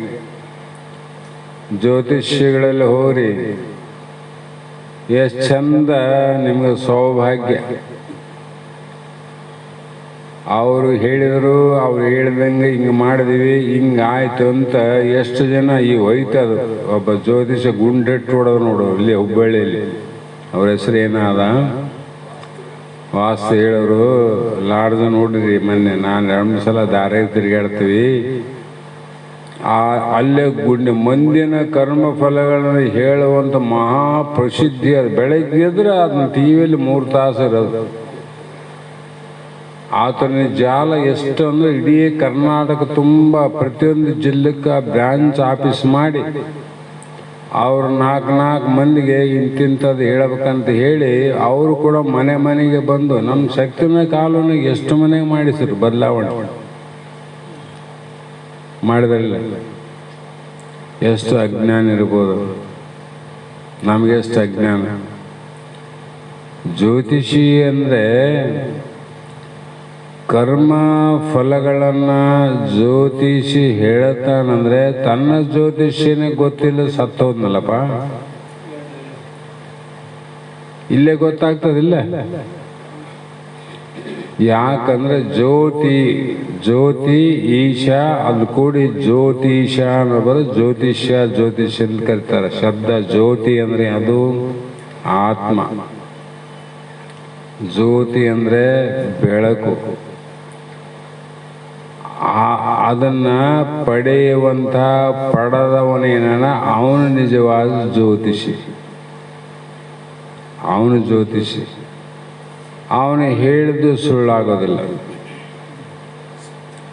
ಪರೀಕ್ಷೆ ಮಾಡಿ ನೋಡ್ರಿ, ಅವನು ಯಾವನೇ ಇರಲಿ, ಬಿಳಿ ಬಟ್ಟೆ ಇರಲಿ, ಹರಕ ಬಟ್ಟೆ ಇರಲಿ, ಮುರುಗ ಬಟ್ಟೆ ಇರಲಿ ಅಂತ ಆತ್ಮಜ್ಞಾನಿ ಜ್ಯೋತಿಷ್ಯ ಹೇಳ್ತಾನಲ್ಲ, ನೀ ಸಾಯೋದಿಲ್ಲೋ ಅಂತ ಹೇಳ್ತಾನಲ್ಲ, ಸುಳ್ಳ ಇದು? ಯಾವನಾದರೂ ಇಲ್ರಿ ಸುಳ್ಳಾಗ್ಯದಂತ ಬಂದು ಹೇಳೋಣ, ಸುಳ್ಳಾಗ್ಯದ. ಆದರೆ ಈ ಸುಳ್ಳು ಹೇಳುವಂಥ ಮಾತುಗಳೇನವ, ಇವುಗಳನ್ನ ನಂಬಿ ಸಾಯುವಂಥವರು ದೌರ್ಭಾಗ್ಯವಂತರು, ಸೌಭಾಗ್ಯವಂತರಲ್ಲ. ಕಾರಣ ಏನಂದ್ರೆ, ಜಗತ್ತಿನ ಸರ್ವ ಜೀವಿಗಳ ಕರ್ಮ ಫಲಗಳನ್ನು ನಿಶ್ಚಯ ಮಾಡಿದವನು ಪರಮಾತ್ಮ. ಹೌದಾ ಇಲ್ಲದು? ಸರ್ವಜೀವಿಗಳ ಕರ್ಮ ಫಲವನ್ನ ನಿರ್ಣಯ ಮಾಡಿ ನಿಶ್ಚಯ ಮಾಡಿದವನು ಯಾರು? ಪರಮಾತ್ಮ. ಅಂಥವನ ಕರ್ಮಗಳನ್ನ ನೀವು ಬದಲಾವಣೆ ಮಾಡ್ತು ಅಂತ ಹೊರಟಿರಲ್ಲ, ಪರಮಾತ್ಮನಿಗಿಂತ ನೀವೇ ದೊಡ್ಡವರು, ನಿಮಗಿಂತ ಪರಮಾತ್ಮ ದೊಡ್ಡವನು. ಇಷ್ಟು ವಿಚಾರ ಇದ್ದು ತಿಳಿದು ಕೂಡ ಇನ್ನು ಜ್ಯೋತಿಷ್ಯಗಳ ಮಾತನ್ನ ಬಲವಂತವಾಗಿ ಸಮರ್ಥನೆ ಮಾಡುವಂತ ಕೆಲವು ವ್ಯಕ್ತಿಗಳು ಆ ಜಗತ್ತಿನಲ್ಲಿ, ಎಲ್ಲರಂತಲ್ಲ. ಅವರಿಗೆಲ್ಲ ಏನು ಹೇಳ್ತಾರೆ ಶಾಸ್ತ್ರ? ಕೃಷ್ಣ ಭಗವಂತನೇ ಹೇಳ್ತಾನೆ ಅರ್ಜುನಗ, ಅವರೆಲ್ಲ ಸೌಭಾಗ್ಯವಂತರು ಅಲ್ಲೋ ತಮ್ಮ, ದೌರ್ಭಾಗ್ಯವಂತರು. ಹಾಗಾಗಿ ಇಲ್ಲಿ ಕೂಡ ಮುಂದೆ ಮಹಾತ್ಮರು ಮುಂದಿನ ಶ್ಲೋಕದಲ್ಲಿ ಪತ್ರಂ ಪುಷ್ಪಂ ಫಲಂ ತೋಯಂ ಯೋ ಮೇ ಭಕ್ತ್ಯಾ ಪ್ರಯಚ್ಛತಿ ತದಹಂ ಭುಕ್ತ್ವಾ ಅಪಹೃತಿ ಶ್ಯಾಮ್ನಾಮಿ ಪ್ರಯತ್ ಆತ್ಮಾನಂದರು. ಅಂದರೆ ಪತ್ರಂ ಅಂದರೆ ತುಳಸಿ ಅಂತ, ಪುಷ್ಪ ಅಂದರೆ ಹೂವು ಅಂತ, ಫಲ ಅಂದರೆ ಹಣ್ಣುಗಳು ಅಂತ, ತೋಯ್ ಎಂದರೆ ನೀರು ಇತ್ಯಾದಿ ಷೋಡಶ ಉಪಚಾರದಲ್ಲಿ ಬಳಸುವ ಘೃತ ಮೊದಲಾದ ವಸ್ತುಗಳು. ಇವು ಭಕ್ತ ಅಂದರೆ ಭಕ್ತಿಯಿಂದ, ಪ್ರಯಚ್ಛತಿ ಅಂದರೆ ಅರ್ಪಿಸುತ್ತಾನೆ, ಹೌದಲ್ಲ? ಪ್ರಯತ್ನಾತ್ಮ ಅಂದರೆ ಆ ಶುದ್ಧ ಬುದ್ಧಿಯ ನಿಷ್ಕಾಮ ಪ್ರೇಮಿ ಭಕ್ತನು ಪ್ರೀತಿಯಿಂದ ಅರ್ಪಿಸುವ ತತ್ ಆ ಪತ್ರ, ಫಲ, ಪುಷ್ಪ, ನೀನು, ಜಲ ಮೊದಲಾದವು. ಅಹಂ ಅಂದರೆ ನಾನು ಸಗುಣ ರೂಪದಿಂದ ಪ್ರಕಟವಾಗಿ ಪ್ರೀತಿಸುತ್ತೇನೆ. ಅಸ್ನಾಮಿ ಅಂದರೆ ಭುಂಜಿಸುತ್ತಾನೆ ಅಂದರು. ಇದರ ಅರ್ಥ ಏನು ಬರೆದರೆ ಮಹಾತ್ಮ ಅಂದರೆ, ಇದ್ದುದನ್ನು ಇಂಥವರಿಗೆ ನಾವು ಜ್ಞಾನಿಗಳು ಅಂತ ಅನ್ಬೇಕಪ್ಪ. ಸೌಭಾಗ್ಯವನ್ನು ಪಡೆದವರು ಜ್ಞಾನಿಗಳು, ದೌರ್ಭಾಗ್ಯವನ್ನು ಪಡೆದವರು ಪುಣ್ಯಾತ್ಮರಂತೀವೇನು, ಪಾಪಿಗಳಂತ ಕರಿತೀವಿ ನಾವು. ಹಾಗಾಗಿ ಚ್ಯುತಿಯಾಗುತ್ತಾರೆ. ಸ್ವರ್ಗಾದಿ ಫಲದಿಂದನೂ ಚ್ಯುತಿ, ಮೋಕ್ಷದಿಂದನೂ ಚ್ಯುತಿಯಾಗಿ ಅವರಿಗೆ ಅಜ್ಞಾನಿಗಳು ಅಂತ ಕರೆದರು. ಅಜ್ಞಾನಿಗಳಂತ ಯಾಕೆ ಅನ್ಬೇಕಪ್ಪ ಅಂದರೆ, ಇದ್ದದ್ದನ್ನು ಇದ್ದಂತೆ ತಿಳಿಯದೆ ಮತ್ತೊಂದನ್ನು ವಿಧವಾಗಿ ತಿಳಿಯುವುದೇ ಅಜ್ಞಾನ. ಇದ್ದದ್ದು ಒಂದೇ ಅಲ್ಲ, ಇದ್ದಂಗೆ ತಿಳಿದು ಸಾಕು. ಅದು ಇಲ್ಲದನ್ನು ಇಲ್ಲದಂಗೆ ತಿಳಿದ್ರೂ ಸಾಕು. ಎರಡು ಅರ್ಥ. ಇಲ್ಲದನ್ನ ಇಲ್ಲದಂಗೆ ತಿಳಿದ್ರೂ ಅಷ್ಟೇ, ಇದ್ದದನ್ನು ಇದ್ದಂಗೆ ತಿಳಿದ್ರೆ ಅಷ್ಟೇ. ಆದರೆ ಇದ್ದದ್ದನ್ನ ಇದ್ದಂತ ತಿಳಿಯದು. ಯಾವುದು ಇದ್ದದ್ದು ಇದ್ದಂಗಿರೋದು? ಆತ್ಮಂದಿವಲ್ಲ ಮೊದಲೇ. ಮತ್ತೊಂದು ಅದರಲ್ಲಿ ಮತ್ತೆ ಇನ್ನೊಂದನ್ನ ವಿಧ ವಿಧವಾಗಿ ತಿಳಿತೀವಿ ನಾವು. ಒಂದೇ ಪ್ರಕಾರ ತಿಳಿಲ್ಲ. ಅದು ಹಂಗಿರ್ತದ, ಇದು ಹಿಂಗಾದ, ಅದು ಹಂಗಾದ, ಅದು ಹಿಂಗಾದ ಅಂತ ಸಣ್ಣ ಮತದವರೇ ಒದ್ದಾಡ್ಯಾರ. ಇನ್ನೊಂದು ಭಕ್ತರು ಉಪಾಸಕರು ದೂರ ಉಳಿತು. ಇದೇ ಅಜ್ಞಾನ. ಈ ಲಕ್ಷಣವು ಅವರಲ್ಲಿ ಸ್ಪಷ್ಟವಾಗಿ ಕಾಣ್ತದ. ಇವ್ರ ಅಜ್ಞಾನಿಗಳಂತ ಸ್ಪಷ್ಟ ಅಂದ್ರೇನು? ಅನುಮಾನ ಇಲ್ಲಂಗೆ ಕಾಣ್ತದೆ ನೋಡ್ರಿ. ಅನುಮಾನ ಇಲ್ಲದಂತೆ, ಇನ್ನೊಬ್ಬರನ್ನ ಕೇಳದಂತೆ, ಸಂಶಯ ಇಲ್ಲದೆ ತಿಳಿತಕ್ಕಂಥದ್ದು ಎಲ್ಲರಿಗೂ ಗೋಚರವಾಗುವಂಥ ಲಕ್ಷಣ ಯಾವುದು ಜಗತ್ತಿನಂದರೆ ಗರ್ಭಿಣಿ ದೇಹ ಅಂತ. ಗರ್ಭಿಣಿ ಆದ ಒಬ್ಬ ಸ್ತ್ರೀಯನ್ನ ಈಕೆ ಗರ್ಭಿಣಿ ಅಂತ ಸಂಶಯ ಮಾಡ್ತಾರೆ. ಯಾಕೆ ಮಾಡಂಗಿಲ್ಲ? ಸಂಶಯ ಇಲ್ಲದಂಗೆ ಆಕೆ ಹೊಟ್ಟೆನೇ ಹೇಳಿಕೊಡ್ತದ ಗರ್ಭಿಣಿ ಆಳಂತ. ಸಂಶಯ ಅದರಲ್ಲಿ. ಅದರಂತೆ ಇಲ್ಲಿ ಕೂಡ ಅಜ್ಞಾನಿಗಳ ಕ್ಷಣ ಸಂಶಯ ಇಲ್ಲದಂಗೆ ತಿಳಿತದ. ಸಂಶಯ ಮಾಡೋದು ಬೇಡ. ಯಾಕಂದ್ರೆ ಅವರು ಶಾಸ್ತ್ರದಲ್ಲಿ ಎಷ್ಟು ವಿಧವಾಗಿ ಶ್ರೌತ ಸ್ಮಾರ್ತ ಯಜ್ಞಗಳಿರುವವು ಅವುಗಳೆಲ್ಲವನ್ನ ಸರ್ವರ ದೇಹದಲ್ಲಿಯೂ ಅಹಂ ಅಹಂ ಎಂದು ಸ್ಮರಣೆಯಾಗುತ್ತಿರುವ ಪರಮೇಶ್ವರನೇ ಇಂದ್ರಾದಿ ದೇವತೆಗಳ ರೂಪದಿಂದ ಭೋಗಿಸುವನು. ಆದುದರಿಂದಲೇ ಆ ಪರಮೇಶ್ವರನು ಸರ್ವ ಯಜ್ಞಗಳ ಭೋಕ್ತನೆಂದು ಹೇಳಲ್ಪಟ್ಟರು. ಅಜ್ಞಾನಿಗಳು ಇದನ್ನು ತಿಳಿಯಲಾರರು. ಎಲ್ಲ ನಾನೇ ಎಂದಾಗ ಮತ್ತು ಯಾವುದನ್ನು ಬಿಟ್ಟು ನೀರಾಗಿ ಬರ್ತದೆ. ಈ ಮನೆಯೆಲ್ಲ ನಂದು ಅಂದ, ನೋಡಮ್ಮ ನಡೆಯಪ್ಪ ಅಂದ. ಆ ಮನೆ ತೋರಿಸ್ತಾವುದು. ಇದು ಅಡಿಗೆ ಮನೆ, ಇದು ದೇವ್ರ ಮನೆ, ಇದು ಪಡಸಾಲಿ, ಇದು ಕುಂದ್ರೋದು ನಡು ಮನೆ ಅಂತ ತೋರಿಸ್ತಾನೆ. ಮತ್ತು ಇದು ತಾತಂದು, ಇದು ಮಗಂದು, ಇದು ನನ್ನ ಹೆಂಡ್ತಿದು, ಇದು ನಂದು ಅಂತ ಹೇಳ್ತಾನೆ.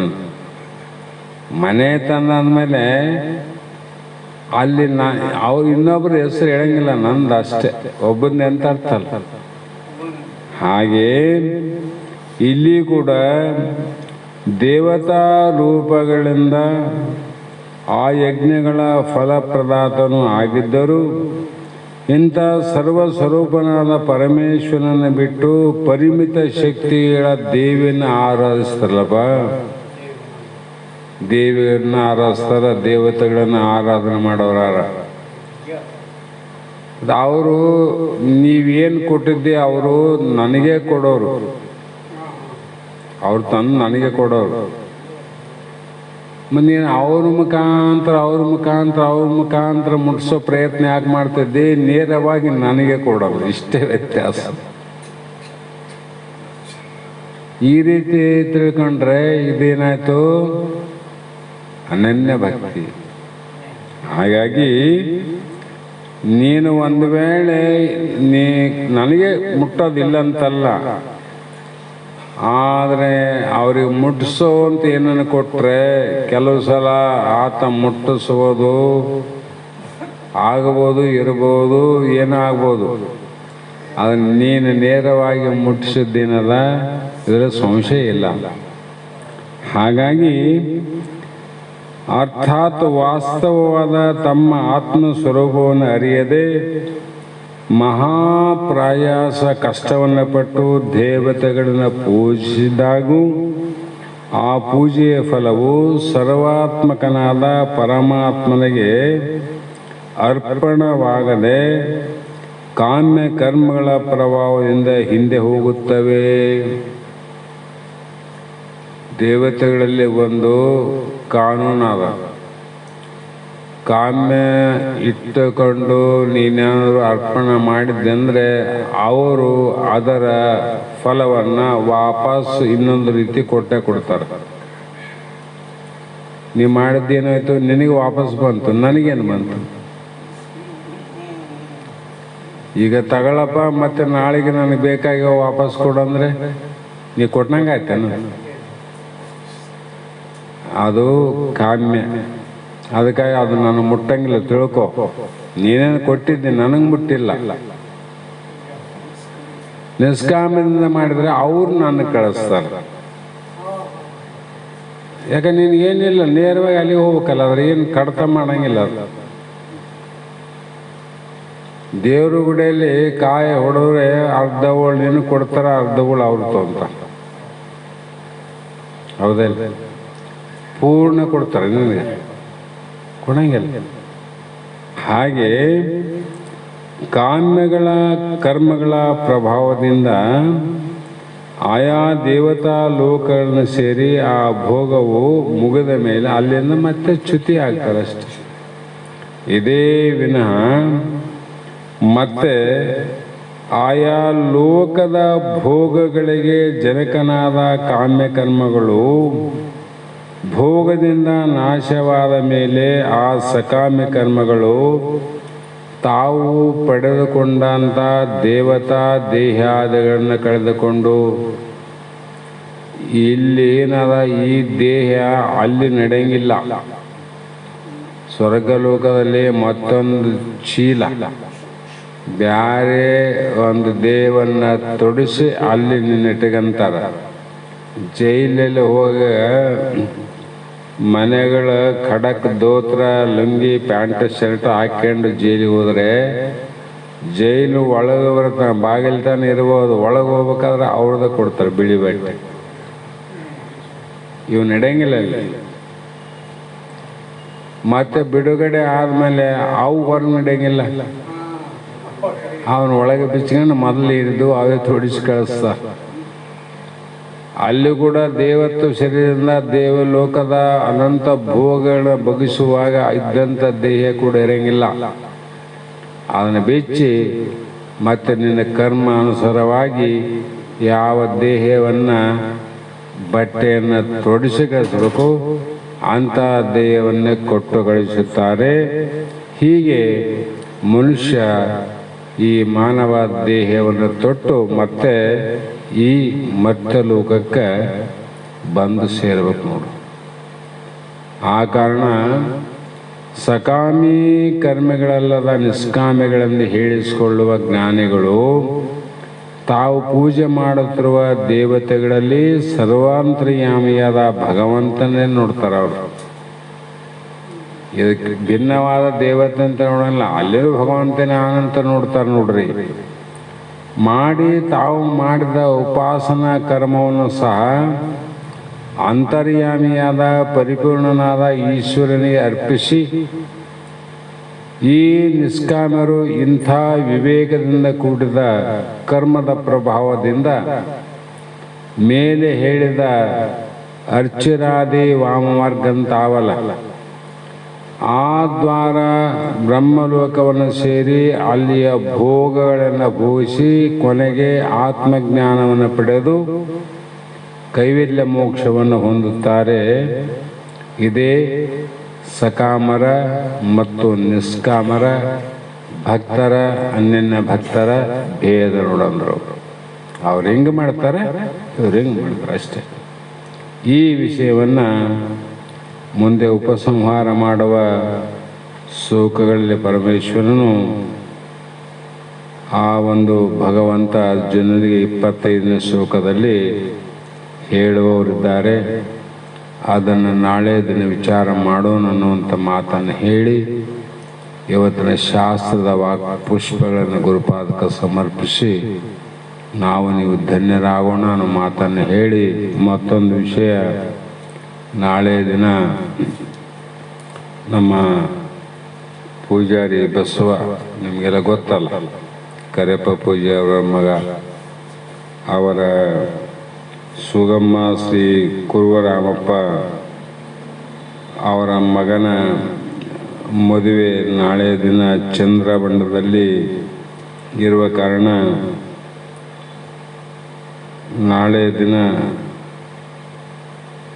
ತಾವೆಲ್ಲರಿಗೂ ಕೂಡ ಆಮಂತ್ರಣ ರೂಪವಾಗಿ ಇಲ್ಲಿ ಪತ್ರಿಕೆಯನ್ನು ಕೊಟ್ಟು ಹೋಗಿದ್ದಾರೆ.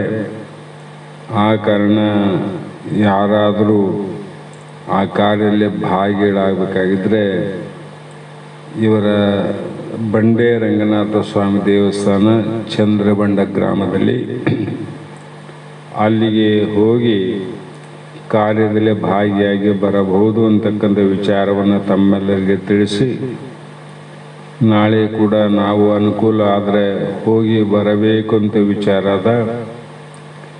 ತಾವು ಯಾರಾದರೂ ಬರೋರಿದ್ರೆ ನನಗೆ ಸ್ವಲ್ಪ ಹೇಳಿದ್ರೆ ಒಂದು 5ರಿಂದ 6 ಜನ ಹೋಗಿ ಬರಬಹುದು ಅಂತಕ್ಕಂಥ ಮಾತನ್ನು ಸಹ ಹೇಳ್ತಾ ಮಂಗಲವನ್ನು ಹೇಳ್ರಿ.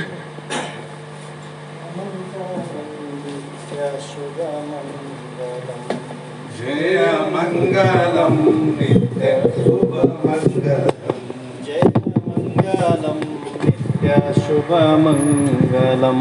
ಜಯ ಮಂಗಲಂ ನಿತ್ಯ ಶುಭ ಮಂಗಲಂ. ಜಯತು ಜಗದಾಚಾರ್ಯ ವರನಿಕರಕೆ.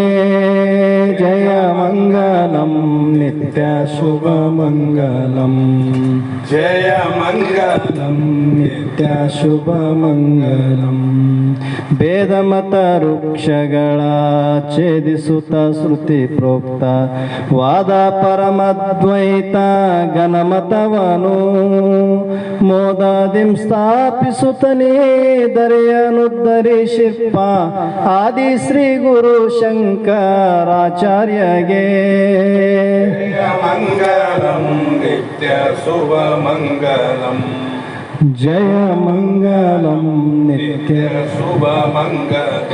ಬದ್ಧ ವಿಷಯದ ಬಲೆಗೆ ಬಿದ್ದು ಒದ್ದಾಡುತ್ತೀಹ ಬದ್ಧಾತ್ಮರನ್ನು ಕಂಡು ಕರುಣದಿಂದ ಶುದ್ಧಾತ್ಮ ನೀನೆಂದು ಬುದ್ಧಿಗೇರಿಸಿ ಬಿಡದೆ ಉದ್ಧರಿಸಿದಂತ ಶ್ರೀ ಸಿದ್ಧಾರೂಢಗೆ. ಜಯ ಮಂಗಲಂ ನಿತ್ಯ ಶುಭ ಮಂಗಲಂ. ಜಯ ಮಂಗಲಂ ನಿತ್ಯ ಶುಭ ಮಂಗಲಂ. ಮನಸ್ಸಿಗೂ ಮಾತಿಗೂ ಚಿನ್ಮಯನು ಗೋಚರಿಸಿ ಮೌನ ವ್ಯಾಖ್ಯಾನದಿಂ ಪ್ರಕಟಿತನೆಂಬಂತೆ ಮೌನದಿಂ ಮಾನವರ ಜನನಾದಿ ಭಯ ಬಿಡಸಿ ಘನಮುಕ್ತಿಯ ನೀವಾ ಗುರುನಾಥರೂಢಗೆ. ಜಯ ಮಂಗಲಂ ನಿತ್ಯ ಶುಭ ಮಂಗಲಂ. ಜಯ ಮಂಗಲಂ ನಿತ್ಯ ಶುಭ ಮಂಗಲಂ. ಜಡದೃಶ್ಯ ಲಕ್ಷಣವೇ ಒಡಲೆನಿಸುವ ಈ ಜಗವು ಕಡುಮಿಥ್ಯ ಬ್ರಹ್ಮ ಒಂದೇ ಸತ್ಯವೋ ನುಡಿಗೆ ಅಗೋಚರಾದರ ಒಡಲು ನೀನಹುದೆಂದು ಬಿಡದೆ ಬೋಧಿಸಿ ಪೊರೆದ ಜಡಿಸಿದ್ದಗೆ. ಜಯ ಮಂಗಲಂ ನಿತ್ಯ ಶುಭ ಮಂಗಲಂ. ಜಯ ಮಂಗಲಂ ನಿತ್ಯ ಶುಭ ಮಂಗಲಂ. ಶಿವಜೀವರಲ್ಲಿ ಭೇದ ತವೆ ಪುಡ್ಕಲಿಲ್ಲೆಂಬ ಸುಯೇ ಕಾಳ ಒಡೆಸಿ ಶ್ರುತಿ ಮತದಲ್ಲಿ ಭವಭಯವ ಕೆಡಸುತ್ತ ಸವೆಯದಾನಂದವನು ಜವದಿತ್ತ ಶ್ರೀ ಶಂಕರಾನಂದಗೆ. ಜಯ ಮಂಗಲಂ ನಿತ್ಯ ಶುಭ ಮಂಗಲಂ. ಜಯ ಮಂಗಲಂ ನಿತ್ಯ ಶುಭ ಮಂಗಲಂ. ಪುಷಿ ಮಾಯೆ ಪುಷಿ ಜೀವ ಪುಷಿಯಾದ ಸಂಸಾರ ಬೆಸಗೆ ನಿನ್ನಲ್ಲಿಲ್ಲ ಎಂದೆಂದಿಗೂ ಅಸಮ ಸುಜ್ಞಾನದಿಂ ಮುಸುಕಿದ ಜ್ಞಾನವನು ದಶಗಡಿಪ ಬಸವಂತ ದೇಶಿಕನಿಗೆ. ಜಯ ಮಂಗಲಂ ನಿತ್ಯ ಶುಭ ಮಂಗಲಂ. ಜಯ ಮಂಗಲಂ ನಿತ್ಯ ಶುಭ ಮಂಗಲಂ. ಪರಮ ನಿಜ ಗುಣಯೋಗಿ ವಿರಚಿಸಿದ ವೇದಾಂತ ಸುರಸಾ ಸಾಹಿತ್ಯಯುತ ಷಟ್ಶಾಸ್ತ್ರಕ್ಕೆ ಪರಕಿಸುತ್ತ ಟೀಕೆ ತಾತ್ಪರ್ಯವನು ಬರೆದಿಳೆಯ ನರರನ್ನು ಉದ್ಧರಿಸಿಪ್ಪ ಶಿವಪುತ್ರ ಸ್ವಾಮಿಗೆ. ಜಯ ಮಂಗಲಂ ನಿತ್ಯ ಶುಭ ಮಂಗಲಂ. ಜಯ ಮಂಗಲಂ ನಿತ್ಯ ಶುಭ ಮಂಗಲಂ. हर ओम चैतन्यं शाश्वतं शान्तं व्योमातीतं निरञ्जनं नादबिन्दुकलातीतं तस्मै श्री गुरवे नमः। श्रीमद्जगद्गुरु सिद्धार्थ महाराज की, श्री सद्गुरु शिवपुत्र स्वामी महाराज की, श्री सद्गुरु बसवानंद स्वामी महाराज की, श्री सद्गुरु अभिनंदन महाराज की।